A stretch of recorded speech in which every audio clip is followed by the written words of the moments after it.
I am so excited to talk about everything that I read last month. I felt like I didn't really read much at the beginning of the month, and then like the second half, I just read.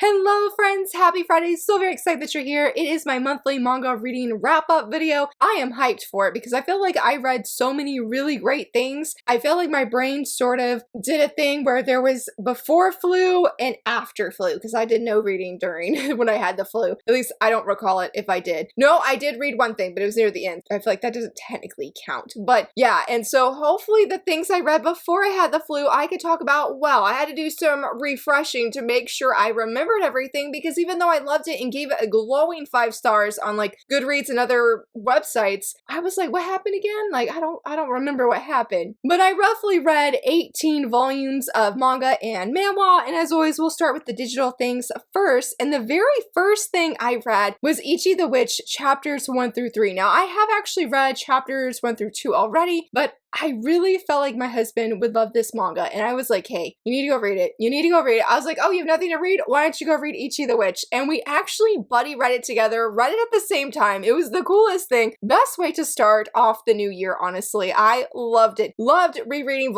chapters 1 and 2, and really loved chapter 3. My husband read way past me. I could only read like 3 chapters at the time. He read all of it, and he deeply, deeply enjoyed it. So both of us are very eagerly and hoping that Viz Media is going to license the manga in English physically, because we both already said that we wanted to pick it up. The next thing that I read was Detached to Doting, My Husband's Reincarnation Transformation. I had to look to see what the full title was. This is on K-Manga, and I read volumes 1 and 2. Now I'm going to warn, chapter 1 had some spice, and the end of volume 2 had some spice. There was actually a point that I almost dropped reading this, but I loved the concept of this manga about this young woman who gets isekai reincarnated in another world, and she's having a great life. She's using her, previous memories to help make things better in this world. Of all things, she meets Lord Joshua, and who does he happen to be? Her husband from her previous life, who also has his memories. But due to some things, she acts like she doesn't know who he is, because she finds out something right before she died. She asks him a question, why did you marry me? And he more or less says because he had no choice. She has loved this man, her husband, with all that she is. She felt like, wow, all this time he just didn't love me, and so those feelings sort of carried over into her new life here where she meets him. But the thing is, he is nothing like how he was in his previous life. The title here of My Husband's Reincarnation Transformation is 100% on point. When you see who he was in his previous life to who he is now, it's like a completely different person. But I was so engaged with this, despite that there were a few spicy scenes that I'm like, this is a little bit outside of what I personally like reading. I was so engaged seeing this young woman go through this, not process, but you're seeing her trying to come to terms that maybe he is the same man, because she'll see him do things and she's like, that is the man that I did marry in my previous life. And that of course comes to a head in, it would be volume 2, where finally they have that open communication where she finally admits that she knows who he was, that he knew who she was right from the get-go. As soon as he saw her, he knew. I don't know how he knew, but he did know. And so I loved being on this journey with these two characters, and just, I don't know if this is like a trope. I want more of it, of two people who were married in their past life, or they were dating in their past life, and coming and being isekai reincarnated in another world, and them having to work through, in this case, it was a misunderstanding of things that happened, them having to work through those feelings in their past life, but also work through how they're both different in this new life. I love this. So if you know any manga that fits that kind of trope, please do not hesitate to let me know. The only one I have heard of is what if the villainess and the villain were reincarnated. I've talked about it before in a manga news video, and shout out to my friend Fire and Liz who helped me to get it on Bookwalker for free. Had to go through so many hoops, it felt like. I was so upset about it, but anyway, they were so kind and so gracious and so patient, because I knew I was being grumpy at the time. I knew I was being extra, but anyway, I will leave the cover here. I've really wanted to read that. Now, they did not know each other in their past lives, but I did love the fact that both of them have been isekai reincarnated into two different people who are considered the bad guys, and they have to work through that. So Detached to Doting was really, really good. Just be mindful that there is occasionally spice, and it's funny because the artwork is so cute, and I would have never thought it would, but if you read just the first chapter, you will know how if you can handle or feel comfortable with the spice levels that are in it. Now, this brings me to say, okay, there is a bedroom scene. It's not overly spicy, but you definitely know what's happening, okay? And the reason I bring this up is because I read chapter 27 of In So Deep, It's Love Already. I have loved this manga. I gushed about it, I believe, in my last reading wrap-up video, or maybe it was the one before that. I know during the month of December, it was a contender for my favorite read because I enjoyed it so much. So we're at a really great part where they're wanting, sounds weird to say it that way, but they're wanting to take their relationship a step further. They're wanting to be more intimate, but our guy here, being the great man he is, he's like, no, I really don't want us to get that intimate, but they decide to have a date at his house, and they do get fairly intimate. Nothing happens because they've already made it known that they're not going to do anything, but I will say that they undressed. You don't see anything. Both people still have clothes on. They have their undergarments on, but I felt I was reading an R18 manga because there's giant block squares over our girl, and it makes it look so much worse than what it is. He's so respectful. He even asked her, can I just hold you? Can I just touch you? And I'm just like, why, K-manga, did you do this? You made me feel so paranoid when I was reading, but there ain't nothing inappropriate that's happening right at this moment. I mean, I guess some people could say that, you know, they are intimate, but like, there's so much respect there. And I was so upset about it because when I read The Transformation Husband, there were no black squares. I'm like, really? We're gonna have this scene, and okay, they're adults, and maybe like somebody pointed out that in Love So Deep Already, they are considered minors, and maybe that's why it had the giant black squares over our girl, and you could see her bra strap on her shoulder. So obviously, again, she's still dressed, and I just I was so upset about it, y'all. I was like, I don't understand. I think just because I didn't like how it made me feel that I was reading something worse of what it is. And my friend sent me the pages from the actual dessert magazine. She's like, yeah, they still have their undergarments on. I'm like, yes, they still have it on, but it doesn't make it seem that way. Okay, manga. So rant over. The chapter was really good. I love the respect so much between these two. It is very, very good. Also, of course, for Magical Girl Dandelion, we talked about this in a previous manga news. I gave all my thoughts over there. We talked about which bonus chapter was our favorite, and I'm really excited. As of, I'm filming this video early, and I'm pretty sure the new chapter should be dropping today or tomorrow. Very, very excited. I, of course, continue to read the Remarried Empress. I read chapters 195 to 197. Y'all, this series has been engaging from start to finish, and if I worried that it was gonna get boring at the end, or I feel like it's nearing the end, I don't know. I should have never thought that it was gonna get boring, because the things that are happening with the Emperor right now, I don't know how to come to terms with it. Now, I ranted.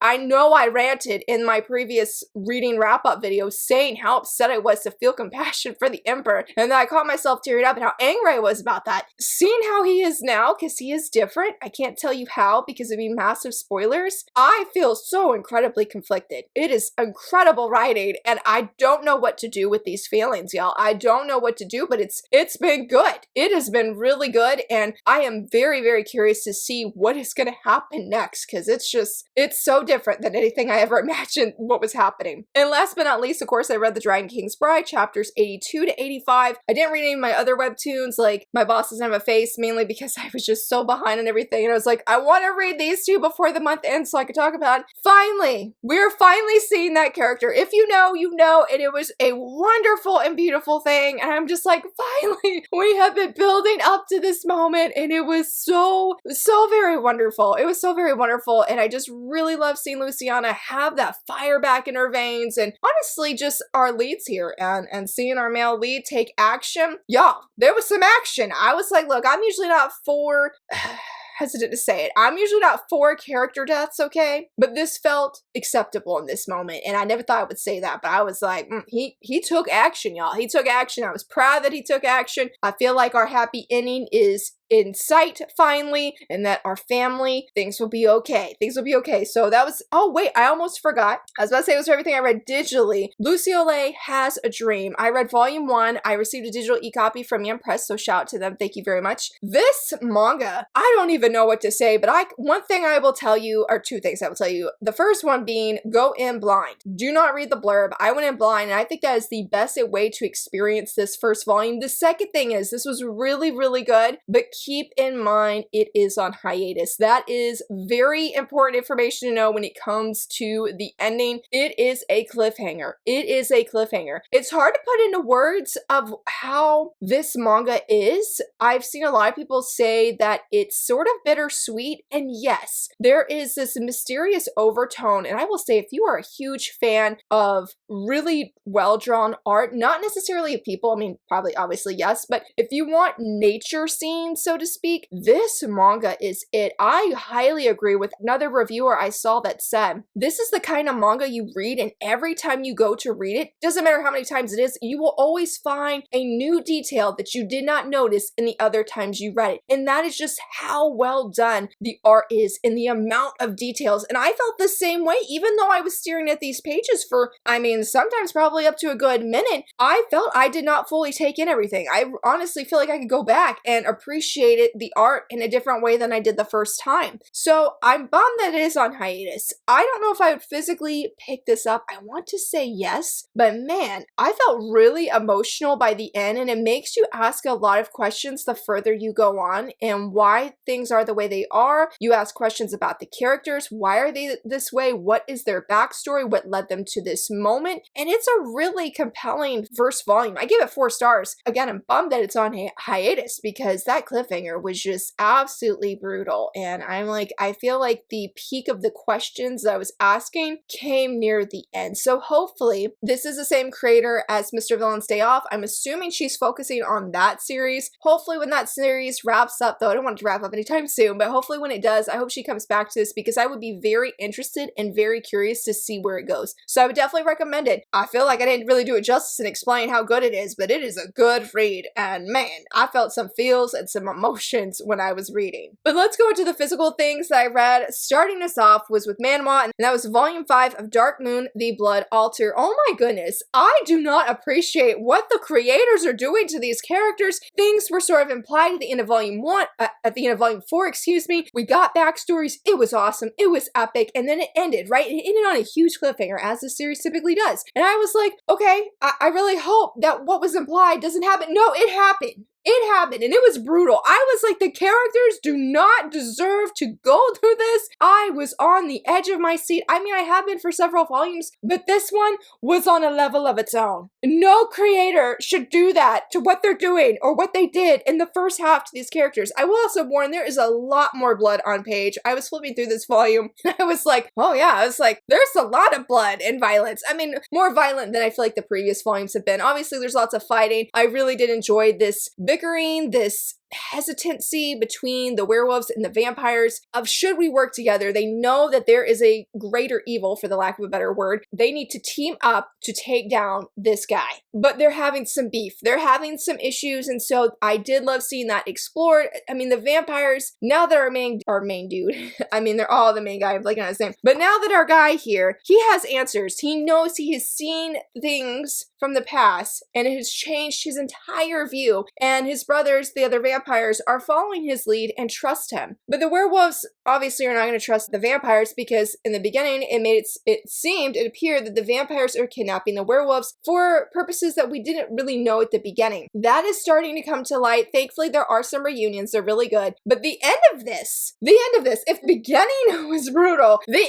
ending was also brutal because now our vampires are looking like they're set up against people who are so much stronger than them, or they know the vampire's weakness and they're using that against them. And I said, oh my goodness, I said, this is a lot. This is a lot. But I think, though, how this volume ended, yes, had a good foreshadowing, a good ending, still a cliffhanger, but I was like, okay, I feel the hope is on the horizon that everything's going to be okay. Based off how I have seen the art for this series, specifically with all the guys and how they've been putting them on the covers, I think we only have 2 volumes left. I am not ready. Like, I'm ready and not ready because I really love this series. It is so action-packed. If you're looking for a vampire story, story that does have werewolves, though they are not the like shining focus, and you want something that doesn't have really that much romance but plenty of action, this series is it. It has been so good. I've loved it more and more with every volume. Oh my goodness. Next up is volume 2 of Reliving My Life with a Boyfriend Who Doesn't Remember Me. And y'all, I felt like the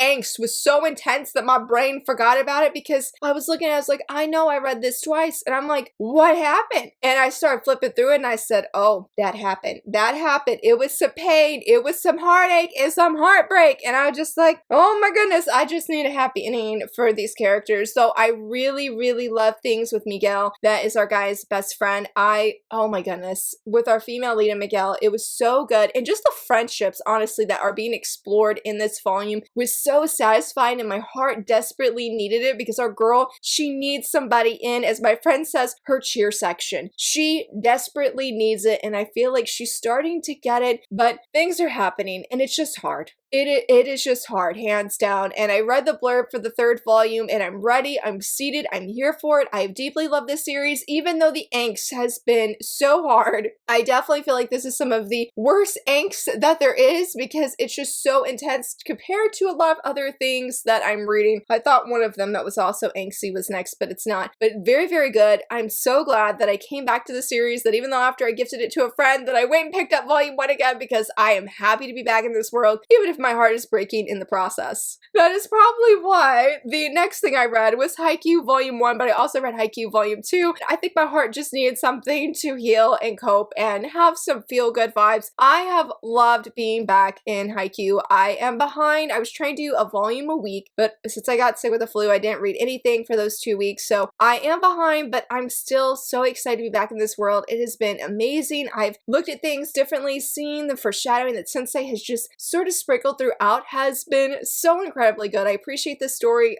so much more than I ever have. And of course, I love Hinata. Love him even more than I did like before rereading. So I'm really excited. My goal for this year, the only reading goal I have, is to reread all of Haikyu this year before it ends. And I'm just really excited. Next up, I'm hoping before the week ends. So I'm filming this video early. So hopefully by the weekend or before that I will reread volume 3 and just continue back to my once a week Haikyu volume, because it was giving me life and I'm just so excited to be reading this series again. Next up is Otaku Vampires Love Bite Volume 2. I really, really enjoyed this volume, not quite as much as the first, and I think it's just because the opening of this volume had a little bit of darker vibes, not bad or anything, but the things for Victor were, I'm hesitant to say intense, but I mean, there was one scene that I was like, oh my goodness, like that, whoa, okay. I was like, that's how you go, Victor. You know, like it was different. It was different. But I really, overall, I love the volume. Continue to deeply love the series. Gonna be getting volume 3 for sure, hands down. Oh my goodness, though, that Otaku that we meet, I was like enraged. I was like, Hina, your anger, 100% justifiable. I was like, I feel so much relatability right now. I see myself in you. And I'm like, yes, represent us Otaku the proper way, because this man,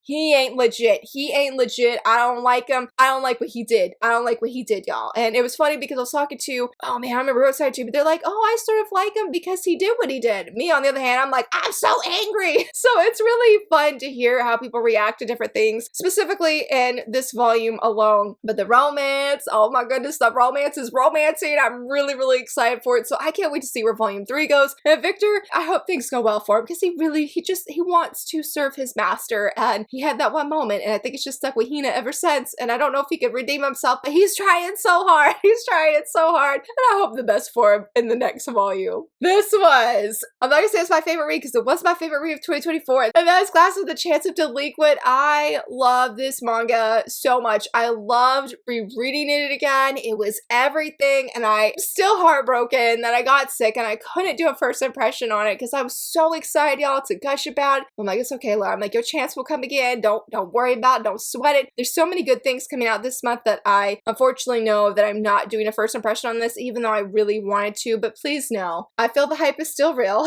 From all of how much hyping I've done up, since its release, I still feel it's there. Read it physically was everything. It was just beautiful, y'all. It was fantastic. If you haven't read it yet, please check it out. I love it so much. It is very, very good. This volume gave me some feels. It is volume 5 of I Swear I Won't Bother You Again. oh my goodness, y'all. I was so angry after I read this. That prince, he need to back up. Yo, he need to back, oh my goodness, he need to back up. Stay away from our girl. I don't care if you suddenly had a change of heart. Get out, get out. No, we's not doing this today, buddy. We ain't doing this today. Yulin, where are you? Where are you? What are you doing at the end of this volume? Go be by our girl's side. Go be by our girl's side. And Mary June, I mean, she being her little sweet self, but you're making life hard for our girl. You're making life hard for her. I don't appreciate it. Had a lot of anger. It was good. It was a glowing 5 stars. But man, I was just so upset with characters like, no. Just get out of her life, please. Except for Yulin. I love him. My friend has been trying to convince me, shouldn't need to do much convincing, honestly, but convincing me that I really need to get the light novels. I really do want them because I love this series. I feel like it's going to be quite some time before we get another volume because I did find I forget what website it was on, but it's a legit Japanese website that has the chapters on there and you could read the latest chapter, and there's only been one new chapter since, I think it was like October. And I was like, oh no, like please no, please no, like please update faster. But you know, of course I want the artists to put their health first and whatnot. But man, this was so good. I love this series. It has been so engaging and so very good. For this next one, I'm so very excited. This was a gift from my friend Bree, and I read Kaiju number 8 exclusive on the 3rd division. It is a light novel, and if you saw my video saying there's no pictures, I was wrong, y'all. I was wrong. They just did them. Oh, I'm gonna find one. Here we go. There is pictures. There's a picture in every single chapter, and I was so excited. Well, I should say illustration. I was so excited. It just juked me because I thought it would be like a full page and then you could like see it on the side, you know, like how you could see this black page. No, they didn't do it like that. So I felt so much better. But I read this near the end of the time I had the flu. And it's funny because, you know, I told you guys, I said, I'm not going to read this when I'm sick, y'all. I read it when I was sick. I did the same thing I did with the last light novel I read, or like based off of characters, the Demon Slayer one. I told myself, I said, Laura, you cannot get out of bed until you read all of this light novel. And that is what I did. It was amazing, y'all. It was so good. I struggled a little bit in the beginning, and I think that was just more of sick brain than the actual book itself. But it is just as intense as the actual manga. And I saw several of you saying for Hoshina that his chapter, because we have a chapter on all 3 of them, or like from their point of views. Ichikawa, I loved it. He's so amazing. We also had one from Hoshina, and a lot of people were saying that his chapter inspired the Kaiju number 8 B-side spinoff about him. Like, so the story in here is going to be what the manga is. And if that is really the case, I am really excited because we saw some backstory and it was good. It was good, y'all. I was like, okay. I mean, I already had mine pre-ordered before reading this, but I am all the more excited to read it. But I really loved how they connected each of our point of views in the story and how it all came together. It had its typical humor, had really good action, and I love the different kaiju, and everything was really well, like, I was gonna say well drawn. Yes, I did love all the illustrations, but the way that they were able to convey like the kaiju, because I mean, read the story through manga, so I was a little worried that I'd have like a hard time connecting. I don't know why, but I just did. And no, that went up in smokes easily because I feel like as the story went on, it just became that more engaging and intense, and I really, really loved it. So if you are a fan of Kaiju number 8, I would highly recommend checking this out. It was fantastic. Shout out to my friend Bree. Thank you so much for gifting me this. I look forward to rereading it again and just flipping through it because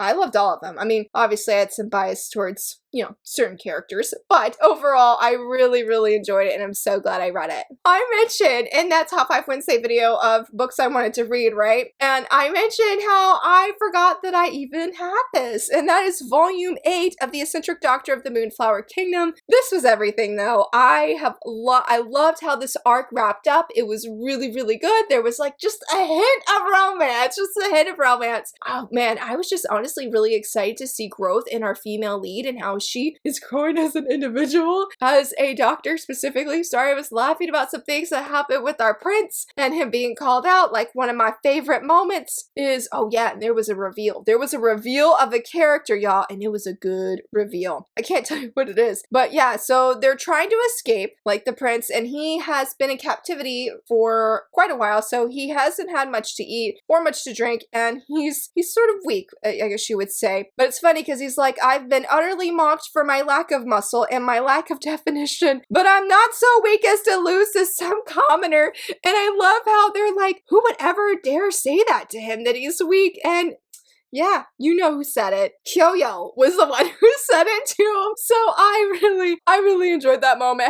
It had some good humor. The reunion again that they had was everything. And she called him out though. She called out his muscles. She's like, your muscles were already so skimpy and now you're nothing but skin and bone. I feel so bad for him. I feel so bad for him. But let me tell you. So the bad guy, he is a bad guy, but he says hello to a certain character and it confirmed he is that villain from that character's past. I was so mad. I was like, it's confirmed. I mean, I don't know in the past, it's been a while since I read that volume that had I don't want to say the character's name, but that specific character's backstory. But I feel like I had an inkling, and this volume confirmed, and I said, oh, how dare he? So yeah, that happened at the beginning, and I was not happy, y'all. I was not happy. But there is a new character that shows up at the end, and I'm really excited to see what is going to unfold next. I really love this volume. The previous volume I mentioned, because of the villain's backstory, I was not a fan of certain things that happened, and it was my least favorite volume of the series so far. But my love was restored with this volume, which I felt it would, though I think I was just a little bit nervous because I've deeply enjoyed it thus far, but just that volume alone just was not my cup of tea. But this one was my cup of tea, and I'm really excited. We got some feelings out in the air, and I'm just like, Kyoyo, please recognize them, and yeah, take them with open hands, girl, please do. So it's really good. I have a feeling that the next volume is going to be even better. This was my favorite read of this month, and that is volume 4 of The Gazing at the Star Next Door, because apparently I like pain. And I mentioned this in my recent Top 5 Wednesday video for favorite debuts from Kodansha. This series has been phenomenal, and this volume alone was phenomenal and very heartbreaking. There was some pain, y'all. There was some pain, and I mean, I gushed in that video of how, like, I said I was gonna go eat lunch, and then I literally stood in my kitchen just reading this volume, forgetting about lunch, because it's so immersive of how we get into these characters' heads. And there has been some pain and some heartbreak, but she is amazing. She is incredible. I admire her strength. The girl broke down, rightfully so, and she got angry, rightfully so as well. But yet she stopped and she paused, and like she just had these thoughts and worked through her feelings, and she picked herself up the ground and still befriended our male lead. And I'm like, girl, what you did is mind-blowing, because I don't know if I'd have the strength if I was in your shoes right now. And then if that was not enough, our creator says, I think you need to see the perspective of Subaru. And I said, I need to see this. And I said, I'm here. My heart has arrows going through it with pain, but I'm here and I'm seated. And it was so well written, y'all. There is a lot of emotional stake and pain in this series, but it is so good. I am not a fan of angst at all, but yet here I am seated saying this is my favorite read of the month. And it's definitely one of the angstiest things I read this month. And it wasn't just that, right? Because I'm like, oh, my heart is hurting. And you know, I decided to read next volume 6 of My Girlfriend's Child. And I cried. I was to the point of almost sobbing in this volume. It has been such a wonderful series. I've cried every volume, but this one hit so hard because our girl has made decisions for herself and her child, and they were not easy decisions. She feels so alone, but there's a turning point in this story, in this volume specifically, where you see she's never been alone. She may have thought she was, but there were people in her corner, and it wasn't just her teachers. And shout out to her actual teacher who really came through, who struggled. He was on that struggle bus, and there were times I was like, I'm so upset with you, and there were times like, I'm really grateful for you. In this volume, I was really thankful for him, and I admire our girl and just how she talked to her teachers, the things she said even about her bullies. She has such a strength, and the ending of this volume, the last chapter, was everything. Sachi's joy felt so tangible on page that I just caught myself grinning and smiling, maybe just as large as her, because her happiness was just overflowing. And I hope that this is just not a one volume of Sachi's happiness. I hope that her happiness continues to overflow. I know they're gonna have hardships. I know it's gonna be hard, but please, she's so much on her shoulders right now, especially things with her family, that I'm like, she deserves to be happy. I mean, that is the biggest thing I want for these two. I want them to have so much happiness, and I really hope that that is how the story will unfold. After that, I took my friend list was like, Laura, I think you need something a little bit more fluffy. I took her words to heart, and I read one of the fluffiest manga this month, and that is volume 2 of Diary of a Female Lead. I love this volume. I love volume 1. I gushed about it in a first impression, and this volume 2 was just as strong. I am seated for all of the things that are happening. I don't even know if I could tell you all of them are happening, because things happen.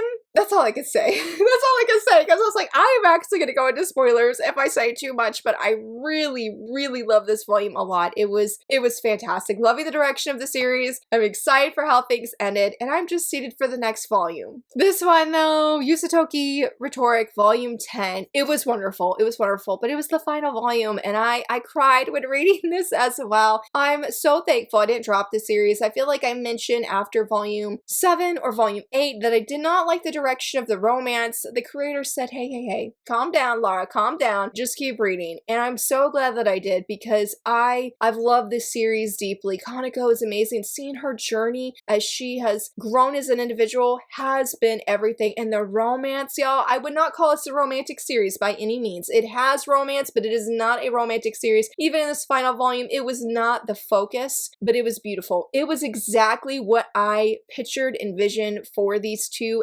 I mean, honestly, I wasn't even really close in what I was hoping. I feel like the creator just went so much above, and I love the direction that she took. I am devastated that the series is over. It has been wonderful, and I agree with the creator that this is a simple series, not mean that's a bad thing, but there's not much to the plot, but the themes, the messages are really what make this series special. So if you're looking for a shoujo mystery series that maybe doesn't have like these super in-depth mysteries where like you can't figure out who the bad guy is, granted I never figure them out because yeah, I just never do, but you want something that has really rich themes and makes you think, especially when it comes to why do people lie. This series is it. This series is it. It has such a special message, and I eagerly look forward to rereading again. I was definitely bummed that I was not able to do a full video review of the entire series. I wanted to reread it and then do a video review, but I told myself we could just do that at another time because I just didn't have time in that moment. But yeah, it's great. Very strong ending to this series. I loved how all the final arcs wrapped up, and must say I can't wait to see what happens next, but I can't wait to reread it again. This series is another super shoujo fluffy series that I deeply enjoyed, and that is Home Sweet Home Volume 1. This is by the same creator of Rainbow Days, and I will just say I love this. Is there anything groundbreaking to this series? No. There's not. But honestly, that is why I really loved it. It is one of those series you just pick up, like Diary of a Female Lead, and you just have a fun time. Though I would say this is funnier than Diary of a Female Lead, and it hits differently. And I love this volume. I was head over heels for it. I love the humor. Momi, I think I say her name. I love her as a female lead. She's so funny, and I deeply love how she is naive, and her friends say that she's naive, but they say that's one of her strengths. And as somebody who's been naive for a large part of their life, but actually told like being naive is a bad thing and made me feel like not smart or cool because I didn't have knowledge like other people, was really beautiful for me to see that personally and see Momi encouraged and to just be her naive self. That's one of her strengths. I was like, girl, yes. I'm like, we need more manga like this. So for people like me growing up who were told the opposite thing can see, hey, being naive is not the bad thing that everybody says it is to be. I really love the male lead as well. He's very respectful. He has such a bright smile. I'm here for the romance. I'm shipping it really, really hard, and I'm very curious to see where things are going to go. It ended on a cliffhanger as well, and I was like, excuse me, get this character off the page. Nobody asked for them to show up, you know what I mean? So hopefully that character doesn't cause too many problems. I did like the preview that we have for the next volume, which I cannot show you because that'd be spoilers, but I like how the preview, I don't know, is it My Girlfriend's Child? Like, I feel like there's previews that just show you the panels from the volume you just read rather than previews of the next volume, and I like how it showed for this one previews of the next volume, so of what's to come. One thing I will mention is there was an original bonus manga here. Also, this girl, Momi's best friend, she's incredible. I love their friendship. I want to read the characters in this manga. I was specifically sold. Where they at? I mean, they were a cute couple too. But this one right here, with his delinquent friends, or they seem like they're delinquents. I don't really know, but they're right here. I want to read this story, so I really hope we get more of this creator's work in English, especially since Rainbow Days is ending this year. Home Sweet Home, I'm assuming will end this year because it's only a 3-volume series.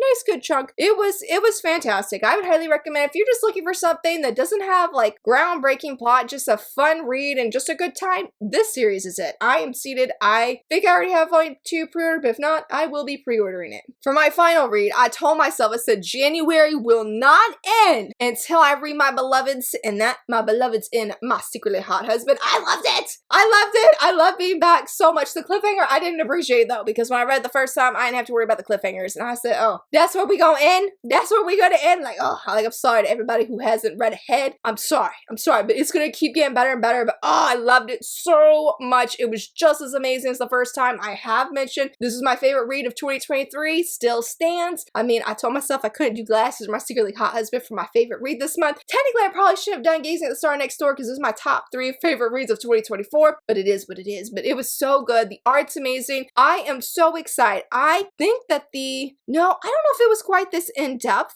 but at the end, they actually included an afterword from the artist, and I was really, really excited because she's like, I tried to choose elements on the cover from later volumes. Y'all, I was having a squeal fest when I started, because I noticed certain things that I can't say because it'd be major spoilers for the end. That I noticed things, I said, I wonder if this was like an intentional thing, because I'm like, some of these elements are not actually in the first volume. But when I saw she did it on purpose, I said, oh man, this is so cool, this is so exciting. So yeah, I loved it. If you need a isekai with a girl who is just girl boss vibes, I loved seeing her stand up. Even when times she is really afraid, you see her physically shaking. She's like, I'm going to help these people, and she does. And Erden here, cutie little pie. He is a precious little bean, y'all. I mean, I have read some sweet manhwa, but I do think Erden is the most sweetest manhwa male lead I've ever read. He is just so precious, y'all. He's so precious. So yes, to say the least, I gave it glowing 5 stars. I loved being back. It was so amazing. It was so very good. Highly recommend. And as you can see, I had a lot of different things that I highly recommend to you guys, and I hope that if you check them out, or if you've read them, that you equally love them just as much. But I would love to know, what did you read last month? What were some of your favorite books? Let me know down below. And if you enjoyed this video, please give it a thumbs up and subscribe. Thank you so much for watching. Bye!